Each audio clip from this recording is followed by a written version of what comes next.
श्यामू की बुआरी ने भी देखा देखी में अच्छी एजुकेशन के लिए बच्चे गांव के नजदीकी कस्बे में शिफ्ट कर दिए।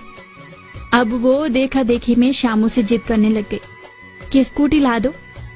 देहरादून में भरतू की बुआरी को देखो कैसे स्कूटी में च्वा च्वा बनी हुई है। भाई पूरे देहरादून में स्कूटी कुदाती है, बल एक हाथ छोड़ के स्कूटी चलाती है। श्यामू हिरामदा कॉर्पोरेटिव बैंक में संविदा पर चिपका हुआ था, जिसे भरतू के देहरादून निदेशालय में तैनात मौसा जी ने सोर सिफारिश करके पूरे लाख रुपए में लगवाया था। 10-12 हजार रुपए उसको भी वेतन मिल जाता था, उसमें भी 2000 बच्चों की स्कूल की फीस, 1000 रुपए ट्यूशन फीस, राशन पानी कमरे का किराया। अब शहर में आकर तो खर्चे भी बढ़ गए थे, कभी करवा चौथ का खर्चा, कभी शादी की सालगिरह का खर्चा, कभी बर्थडे पार्टी का खर्चा। अब अगर पड़ोसी शादी की सालगिरह मना रहे हैं तो अड़ोसी की भी मजबूरी हो जाती है। गांव में तो सस्ता है, स्वादी पकौड़ी में ही निपट जाते थे, पर यहाँ केक से लेके गुब्बारे लाने में श्यामू की हवा तक टाइट हो जाती थी। खुद आज तक एक जोड़ी कपड़े तक नहीं ला पाया था। खुद पर खर्चा बस तंबाकू और खैनी का ही था। बोतल तो बैंक में भी कभी कभार 3-4 दिनों में नसीब हो जाती थी। जब किसी का लोन पास होता था तो बोतल भी वही पकड़ा देता था। इधर अब बीवी का स्कूटी के लिए घुसियाट करने से वो भी टेंशन में आ गया। उधार पगार कर्ज कपाल करके एक सेकंड हैंड स्कूटी 15,000 में ले ही ली। तब स्कूटी ली तो पार्टी का खर्चा अलग से बढ़ गया। चलानी श्यामू को भी नहीं आती। अब नई समस्या खड़ी हो गई। पड़ोस में ही कॉलेज का एक बांका जवान भूपी रहता था।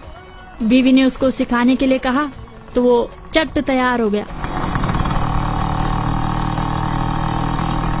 श्यामू देखता था कि भूपी तो बहुत चिपक चिपक के बुआरी को स्कूटी सिखा रहा है, तो बेचारे के स्क्रू ढीले होने लगते थे और बीपी भी बढ़ जाता था।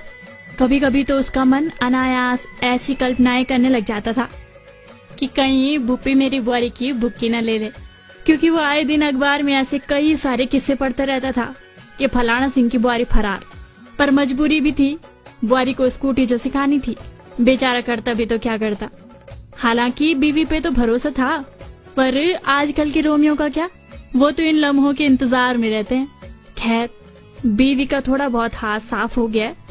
मार्केट में चश्मे पहनकर स्कूटी कुदाने लग गई।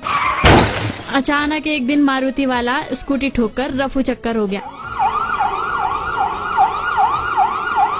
बीवी तो सलामत थी, पर स्कूटी पर बहुत खर्चा हो गया। अब कभी स्कूटी का पंचर तो कभी बैटरी की प्रॉब्लम हो जाती थी। इस स्कूटी के चक्कर में श्यामू बड़ा टेंशन में आ गया।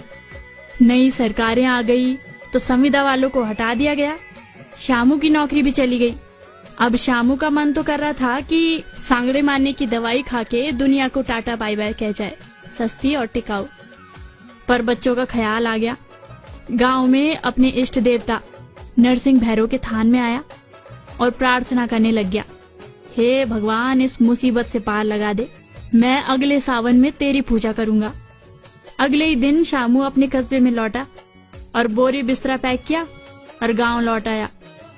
2 भैंस और 1 जर्सी गाय, 10-12 मुर्गे रख लिए और नरसिंह देवता की कृपा हुई तो उसका काम धंधा भी चल पड़ा।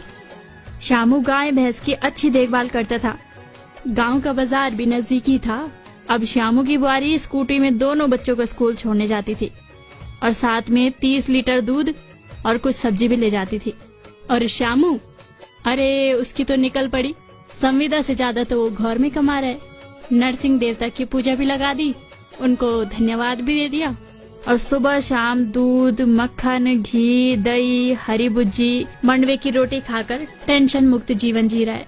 और हाँ, श्यामू ने भी एक और नई स्कूटी ले ली। तेरी धरती बुलाने थे टूटी टूटी लगाने लगाने चा बट्योने चा थे लगाने चा बट्योने चा।